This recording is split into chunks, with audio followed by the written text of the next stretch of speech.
Ang pagiging witty ng mga Pinoy muling umangat ngayong Halloween sa ilang aliw na costume. Pusuan na yan sa report ni Ian Cruz. Di dapat manakot ngayong Halloween unless jowa mo ang gustong saksakin ka. Gawin kang saksakan. Choice talaga ni Jaya at Miguel na parehong may pumupulupot. Pero wala po sa kanilang dalawa ang iginapos. Bet kasi nilang maging plug and socket na pag magkayakap, may spark. Pero kung love-hate ang peg, bet nyo ba ang maging ipis at tsinelas?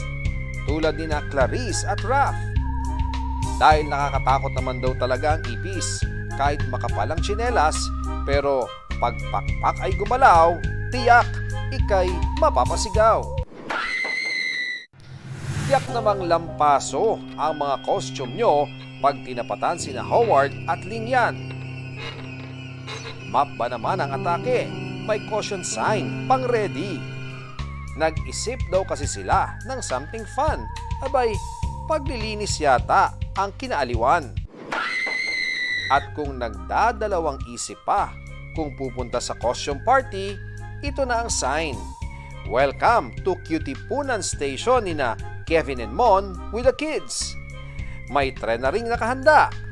Pero ang nakakatakot sa costume na ito, baka biglang magkaberya. Ian Cruz nagbabalita para sa GMA Integrated News.